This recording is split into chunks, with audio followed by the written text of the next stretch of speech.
మోదీ కూడా ఆయన ఇంట్లోకి పిలిచినాడు చాలా సార్లు. ఇది మీ ఇల్లు రండి ఎప్పుడైనా. రాజకీయ నాయకులు వచ్చినప్పుడు ఇది కూడా ట్రోల్ అయింది కదా. ట్రోల్ అయింది. రాజకీయ నాయకులు వస్తారు పోతారు, అది వాళ్ళ అది పర్సనల్గా విషయం, పాలిటిక్స్లో భాగంగా వస్తారు.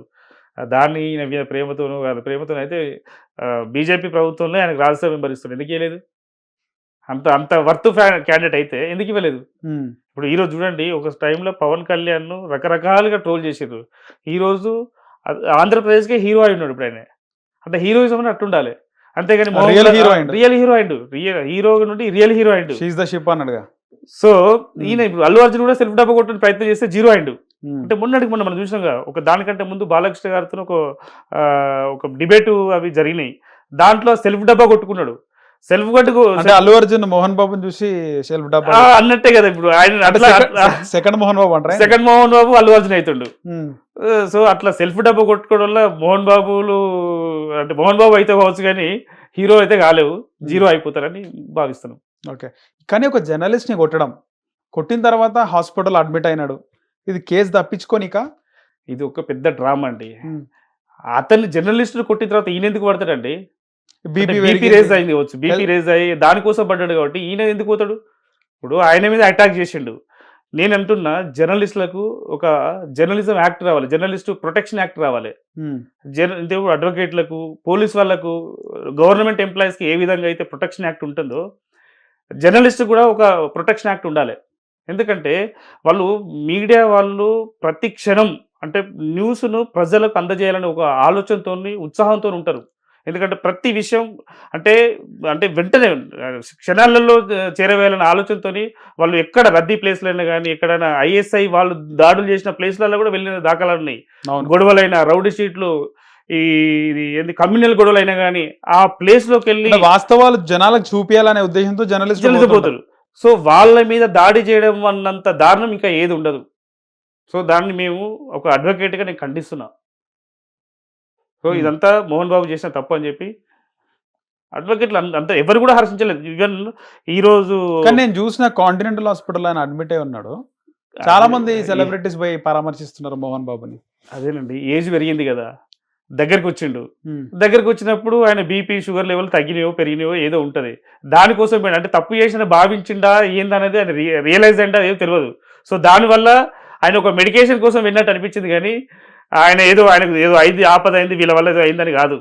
సో అంటే హాస్పిటల్లో ఉండడం వల్ల, హాస్పిటల్లో జాయిన్ అవ్వడం వల్ల ఒక సింపతికి ఏం చేద్దామని చూస్తాడు. అదే ఆయన సెల్ఫ్గా డబ్బా కొట్టుకొని హీరో అయిదామని చూస్తాడు, కానీ జీరో అయిపోతున్నాడు. ఎందుకంటే హాస్పిటల్ ఇప్పుడు ఈయన పోవాలి, TV9 యాంకర్ ఎవరో ఉన్న సంథింగ్ ఉన్నారు, ఆయన వెళ్ళి హాస్పిటల్లో అంటే ఆయన 6 కుట్లు 7 కుట్లు పడ్డట్టున్నాయి. ఈయనకేమైంది చెప్పండి ఒకసారి? ఆయనకి ఏమైనా కొట్టినరా, అడిగినరా? కనీసం అడగడానికి కూడా సమాధానం చెప్పలే కదా, దండం పెట్టుకుంటూ వచ్చి నటించిండు, అక్కడ కూడా నటించి అంటే నేను మీకు సమాధానం చెప్తానని వచ్చి అటాక్ చేసిండు. ఏ విధంగా అటాక్ చేసిండు? విచక్షణ రక్తంగా. అంటే అసలు దానికి ఆ మైకుకు ఇరువైపులా ఐరన్తో ఉంటుంది. అది ఒక ప్లేస్లో చెవు దగ్గర తాకింది కాబట్టి ఓకే. ఒకవేళ అంటే సెన్సిటివ్ పార్ట్లో తాకితే ఏంది పరిస్థితి? వాళ్ళ ఇంటి ఆ కుటుంబ సభ్యులకు ఏం సమాధానం చెప్తాడు? ఆయనకు టీవీ యాంకర్కు ఏమైనా ప్రమాదం, ఇంకా వేరే ప్రమాదం జరుగుంటే వాళ్ళ ఇంటి కుటుంబ సభ్యులకు మోహన్ బాబు ఏం సమాధానం చెప్తాడు? ఇవన్నీ ఒక్కసారి అంటే ఈ సెలబ్రిటీస్కు ఒక హెచ్చరిక ఏంటంటే, వీళ్ళు ఒకసారి జనాలకు మీడియా దగ్గరకు వచ్చినప్పుడు ఒళ్ళు జాగ్రత్త, ఒళ్ళు దగ్గర పెట్టుకుని మాట్లాడి, ఒళ్ళు దగ్గర పెట్టుకుని ప్రవర్తిస్తే వాళ్ళకు మంచిగా ఉంటుందని చెప్పి మేము భావిస్తున్నాం. ఆయన హాస్పిటల్ అడ్మిట్ అయినాడు, ఓకే, నీరు గార్చినాక బయటకు వస్తాడు ఆయన. అంతేగా, ఇప్పుడు హైకోర్టుకి వెళ్ళిండు, క్వాష్ పిటిషన్ సంథింగ్ చేసిండు, అది స్టే ఆఫ్ ఆల్ ప్రొసీడింగ్స్ ఏదో సంథింగ్ ఇచ్చారు. తర్వాత ఊరటాను కూడా వచ్చింది కదా, ఊరట వచ్చింది. దానికంటే ముందు బేసింగ్ అండ్ కంప్లైంట్ ఏం చేశారంటే సెక్షన్ 118 అంటే ఈయన ఏంటంటే ప్రోవోక్ చేసి కొట్టినట్టు అన్నట్టు వచ్చింది. సెక్షన్ 118 BNS ప్రకారం పెట్టినాక దాన్ని ఆల్టర్ చేసి 109 పెట్టిరు, 109 BNS యాక్ట్ పెట్టిరు.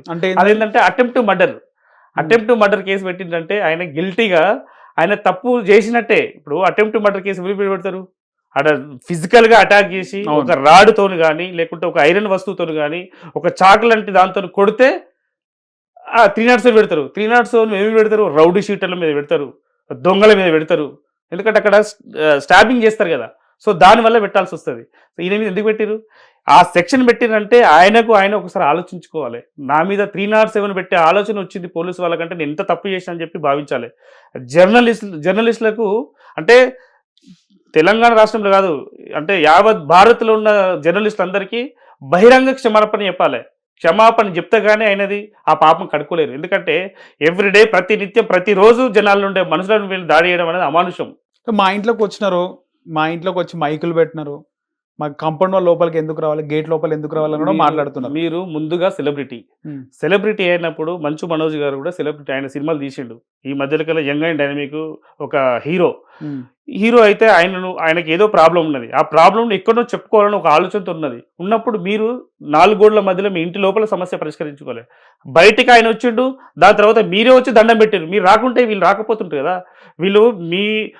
మీరు కూడా ఒక హీరో లాగా భావిస్తున్నారు కాబట్టి మీ యొక్క కథనాలు కూడా వీళ్ళు ఎప్పటికప్పుడు ప్రజలకు చేరవేయాలి కదా. చేరవేయాల్సిన బాధ్యత ఎవరికి ఉంటుంది?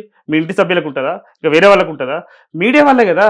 మీడియా వాళ్ళు చేస్తేనే ఏదైనా మంచి అయినా, ఇప్పుడు రేపు మంచి అయినా చెడైనా మళ్ళీ మీడియా వాళ్ళకి సమాధానం చేయాల్సిందే. రేపు ఒక చెడు జరిగింది అనుకోండి, చెడు జరిగితే ఎవరు చెప్తారు?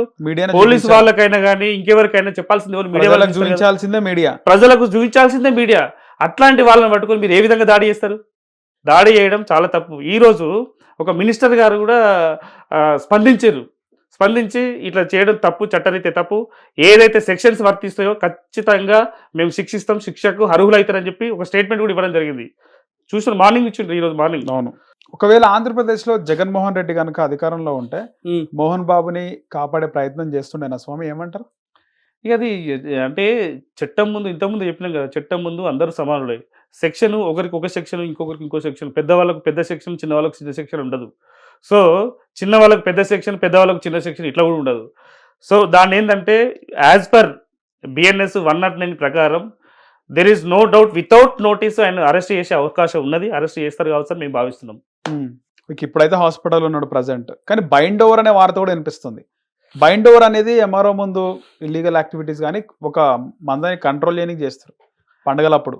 ముందు బైండ్ ఓవర్ అంటే ఇప్పుడు కమ్యూనల్ అయిన తర్వాత కానీ రెండు గ్రూపుల మధ్యలో, 2 కంటే ఎక్కువ గ్రూపుల మధ్యలో ఘర్షణలు జరిగినప్పుడు, పెద్ద ఎత్తున జరిగినప్పుడు వాళ్ళని కంట్రోల్ చేయలేము. ఇక ముందు కూడా అంటే మేము మా ఆప్షన్స్లో కూడా వాళ్ళు అదుపు తప్పి కొట్టుకునే అవకాశం, ప్రమాదం ఉన్నప్పుడు 2 గ్రూపులు తీసుకుపోయి వేరు ప్లేసులలో వాళ్ళను ఒక దగ్గర అంటే బందీగాని కాకుండా ఒక దాంట్లో ఆపి వాళ్ళకి ఎప్పుడైతే అవసరం ఉంటే అప్పుడు పోయి హాజరు కావాల్సి అని చెప్తారు.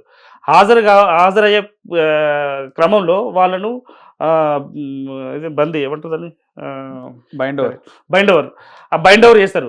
ఆ బైండ్ ఓవర్ను ఈ పోలీస్ స్టేషన్లో వాలంటీర్గా తీసుకెళ్ళి వాళ్ళు కంపల్సరీ సపోర్ట్ చేయాల్సిందే. పోలీసుకి కానీ లేకుంటే MRO దగ్గర కానీ బైండ్ ఓవర్ చేస్తారు. ఆ బైండ్ ఓవర్ అప్పుడు ఎంత టైము ఏదనేది ఆ బైండ్ ఓవర్ టైంని బట్టి, అక్కడ జరిగిన సంఘర్షణ బట్టి, ఆ ఘర్షణను బట్టి, అక్కడ ఉన్న ఏ విధంగా బాబుని, మంచు మనోజ్ని బైండ్ ఓవర్ చేసినారా? అంటే నేనైతే మీడియా ద్వారా మాత్రం విన్నాను. నేను అంటే ఇంతకుముందే ఒక 1 అవర్ బ్యాక్ నేను విన్నా, టీవీలో చూసుకుంటూ బైండ్ ఓవర్ చేసిండ్రు అని చెప్పి విన్నాను. సో బైండ్ ఓవర్ చేసిన ఎందుకంటే బౌన్సర్లు అంటే వీళ్ళు పోటాపోటీగా బౌన్సర్లు తెచ్చుకుంటున్నారు. వీళ్ళు 30 మెంబర్స్ అని, వాళ్ళు 40 మెంబర్స్ అని, నేను కొడతా అంటే వాళ్ళని, వీళ్ళు కొడతాను వీళ్ళని, అంటే బౌన్సర్లు కొట్టుకుంటుంటే పోలీసు వాళ్ళు ప్రజలు చూసుకుంటుంటారా?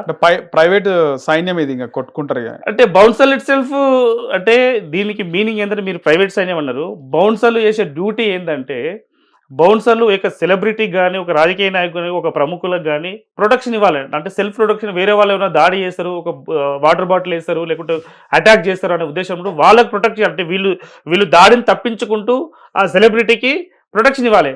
అంతేగాని వీళ్ళు పోయి ప్రతి దాడి చేయడం అనేది తప్పు. ఒకవేళ ప్రతి దాడి చేస్తే యాజ్ పర్ 125 BNS యాక్ట్ ప్రకారం వాళ్ళు కూడా శిక్షకు అర్హులు. సో వాళ్ళను కూడా అరెస్ట్ చేసి రిమాండ్ చేసే ప్రమాదం ఉంది. ఒక్కసారి బౌన్సర్లు కూడా నేను ఒక హెచ్చరిక చెప్తున్నా, బౌన్సర్లు తస్మాన్ జాగ్రత్త. ఎందుకంటే అందరి దగ్గర సెలబ్రిటీ కావచ్చు, ప్రజలకు కాదు, చూడడానికి వస్తారు. అక్కడ తోపులాట పెట్టి ప్రజలను ఇబ్బంది పెడతామంటే మీరు ఇబ్బందుల పాలవుతారు. అది జాగ్రత్తగా ఉండని చెప్పి నేను హెచ్చరిస్తున్నా. ఓకే. సో ఇక్కడ బౌన్సర్లు కూడా వాళ్ళు మొన్న చనిపోయినటువంటి రేవతి కానీ సంధ్య థియేటర్లో బౌన్సర్లు కూడా కారణం అంటారా? ఈ తోపులాట వాళ్ళు ఇష్టం వచ్చినట్టు తోసేస్తుంటారు. అంటే బౌన్సర్లు కారణమే, అండ్ అల్లు అర్జున్ టీం ఉన్నారు కదా ఎవరైతే ఈ అంటే వాళ్ళు కేవలం ఆ సెలబ్రిటీని ప్రొటెక్ట్ చేయాలి కానీ మిగతా వాళ్ళు ఎవరు వచ్చినా తోసేయాలి అంతే. ఇష్టం వాళ్ళు అట్లే ఉంటారు కదా. ఇప్పుడు సెలబ్రిటీని వాళ్ళు అంటే వాళ్ళ కండ ఈ బలం కనబడేసరికి ఎవరినైనా దోషించు అంటే వీళ్ళే హీరోలాగా, మేమే అల్లు అర్జున్ లాగా ఫీల్ అవుతారు అన్నట్టు. అట్లా తప్పు. ఎందుకంటే ఈ బౌన్సర్ల డ్యూటీ ఏంది, మీ అల్లు అర్జున్ కాపాడుకోండి, మీ మోహన్ బాబును కాపాడుకోండి, అంతేగాని పక్కనున్న ప్రజల మీద ఇబ్బంది పెట్టడం, లేకుంటే అభిమానులు ఇబ్బంది పెట్టడం అట్లాంటివి చాలా తప్పు. శిక్షకు అర్హులైతారు. చాలా జాగ్రత్తగా ఉండండి. బౌన్సర్లు కూడా భయం స్టార్ట్ అయినట్టుంది ఈ పుష్ప నుంచి మోహన్ బాబు ఇష్యూ వరకు. ఎందుకంటే ఇంతకుముందు ఇండియన్ పీనల్ కోడ్లో ఈ బౌన్సర్ల గురించి, బౌన్సర్లు చేసే అటాక్ల గురించి ఎక్కడ కూడా సెక్షన్ రాలేదు. ఇప్పుడు కొత్త చట్టం ప్రకారం 125 BNS భారతీయ న్యాయ సంహిత ప్రకారం వాళ్ళు మినిమం 3 months నుండి 6 months వరకు శిక్షకు అర్హులు ఉన్నారు. ఎందుకంటే ఒకసారి 2 సార్లు రిపీట్ అయితే ఎక్కువ రోజులు కూడా పెట్టే అవకాశం ఉంది. వాళ్ళకు శిక్ష అర్హులు అవుతారు, జైలుకు పోయే ప్రమాదం ఉంది. కొంచెం జాగ్రత్తగా ఉండని చెప్తున్నాను నేను. ఓకే, పోయే అవకాశం ఉంటుంది, 100% అవకాశం ఉంది. రిమాండ్ చేస్తారు కూడా. సో ఇప్పుడు ఈయన కూడా చెప్తున్నా, నేను కింది స్థాయి నుంచి పైకి వచ్చినా. ఎవరు కింది స్థాయి నుండి వచ్చారు? అల్లు అర్జున కాదు, మోహన్ బాబు కింది స్థాయి నుంచి రావచ్చు, కానీ ఆ మెచ్యూరిటీ లెవెల్ మాత్రం కింది స్థాయి నుండి లేవు. ఎందుకంటే ఆయన వచ్చిన స్థాయి మర్చిపోయి అటాకులు చేయడము, నువ్వు మనిషివా మోహన్ బాబు అన్న స్థాయికి ఎదిగిండు.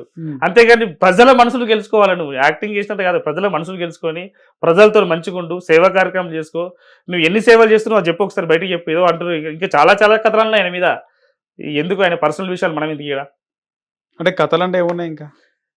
అదే కొట్టిన దాఖలాలు, ఇంకా రకరకాల సినిమాల మీద, దాని మీద నేనే హీరో అని చెప్పుకోవడం, ఇంకా చాలా ఉన్నాయి కథనాలు. అంటే చాలా ఆయన మొన్న ఒక ఇండియన్ అని ఒక సినిమా తీసినాడు, అందులో కూడా 7 లక్షలు 8 లక్షలు అని, మళ్ళీ 80 లక్షలు అని, 80 కోట్లు అన్నాడు. మళ్ళీ అదేదో VFX అంటే ఇవన్నీ కూడా చేయడానికి, వీడియోస్ చేయడానికి. అలాగే మంచు విష్ణు సినిమాలు కూడా చాలా రోజుల నుంచి ఫ్లాప్ అవుతున్నాయి. ఈవెన్ మంచు మనోజ్ సినిమాలు కూడా రావట్లేదు. కరెంట్ అదే కదా సినిమా వచ్చింది, ఆ తర్వాత చాలా తక్కువ అయిపోయినాయి. పాండవులు 9 అని అదొక సినిమా తీసినాడు, దాంట్లో కూడా వరుణ్ తేజ్ని కొట్టిండంట, అది బయటకు వచ్చింది. దాని తర్వాత ఇంక కొన్ని సినిమాలు వచ్చినాయి, తక్కువ సినిమాలు, అవి కూడా అది సక్సెస్ రేట్ లేదు అసలుకి ఒక 20 years నుంచి. జనరల్గా నాలుకకు నరం ఉంటుంది. నాకు తెలిసి మోహన్ బాబు నాలుకకు నరం లేదేందో, ఇష్టపడి మాట్లాడతాడు, ఇష్టపడి కొడతాడు, ఇష్టపడి చేస్తాడు. సో ఆయన సెలబ్రిటీగా ఆయన హైప్ తెచ్చుకొని బాసిజం చూపిస్తాడు, కానీ అంతకుమించి ఏం లేదు ఆయన దగ్గర. ఆయన గతంలో కూడా అవార్డు వస్తే రిటర్న్ తీసేసుకున్నారు అనుకుంటా కదా సినిమాలో పెట్టినందుకు డైలాగ్. ఇంకేమైనా ఉన్నా కూడా రిటర్న్ తీసుకోవాలి ఇప్పుడు, ఎందుకంటే ఆయన ఆ అవార్డుకే అనర్హుడు. ఎందుకంటే మనం ప్రప్రథమంగా మనం జర్నలిస్టులు, మనకు ఎవ్రీ డే పొద్దున లేవంగానే మనకు కనబడేది జర్నలిస్టులు. ఆ జర్నలిస్టుల మీద అటాక్ చేసినాక ఇంకా వాళ్ళ ఏం సమాజానికి సేవ చేస్తాడు? నువ్వు సేవ చేసింది చూపించేది జర్నలిస్టులే. ఆ జర్నలిస్టుల మీద నువ్వు దాడి చేసినాక నువ్వు వేరే సమాజానికి పొద్దున్న లేచినప్పటి నుంచి ఒక రోజంతా జర్నలిస్టులు పని చేయలేదు అనుకోండి, ఎట్లుంటది నీకు? ఇక్కడ ఇప్పుడు నేను అంటే వేరే వాళ్ళు వచ్చి స్టాబింగ్ చేసి చంపేసినా వాళ్ళకి ఏం బయటకు రాదు న్యూస్. రేపు మంచి జరుగుతుంది కాబట్టి ఓకే, ముఖ్యమంత్రి చెడు జరిగింది అనుకోండి, ఆ న్యూస్ బయట ప్రపంచానికి, వీళ్ళ కుటుంబానికి జరిగిందని చెప్పేవారు ఎవరు ఉంటారు? ఉండరు. అంటే ముఖ్యమంత్రి దగ్గర నుంచి సామాన్య జనాల వరకు ఎవరికి ఏం తెలియదు. సో అంటే సమాజ పరంగా అంటే అభివృద్ధి చెందాలంటే ఈ జర్నలిస్టుల యొక్క పాత్ర గణనీయం. అంటే వాళ్ళు ఎవ్రీ డే పొద్దున లేవంగానే మనకు ప్రత్యక్షమైంది వాళ్ళు లేకుంటే ఏ న్యూస్, ఏ పాట రావాలన్నా ఏం జరుగుతుందో తెలియదు. త్రో న్యూస్ ద్వారానే, త్రో టీవీ ద్వారానే, throw social media, throw WhatsApp ద్వారానే వాళ్ళే చేరేస్తారు కదా. నీకు వాళ్ళు లేకుంటే ఎక్కడి నుంచి వస్తుంది? అంటే మీరు అంటే తెలుసు, ఒక 30 సంవత్సరాల క్రితం మేము పేపర్ చదవడానికి వెళ్తే 30 years బ్యాక్ పేపర్ చదవడానికి ఒక 4 kilometers నడుచుకుంటే వెళ్ళి పేపర్ చదివి వచ్చినాం మేము. ఆ పేపర్ చూడాలంటే అంటే అప్పుడు కూడా మీడియా లేదు కదా. ఆ పేపర్ చూడాలంటే ఇప్పుడు కాదు, 3 seconds మనకు మొబైల్లో ఉంటుంది ఏ న్యూస్ అయినా కానీ. ఒక న్యూస్ చూడాలంటే 3 kilometers 4 kilometers నడవాల్సింది 3 seconds మన దానికి వస్తుంది. అంటే తేడా అంటే మీడియా అంత డెవలప్ అయింది, మీడియా అంత సహకరిస్తున్నారు, మీడియా అంత ప్రభావితం చేస్తున్నారు. సమాజంలో సమాజ డెవలప్మెంట్ కోసం వాళ్ళు ప్రభావితం చేస్తున్నారు, టెక్నాలజీ వాడుతున్నారు. సో వాడకుంటే నువ్వు ఇంట్లో ఉన్నది నువ్వు ఏమైంది కూడా తెలియదు.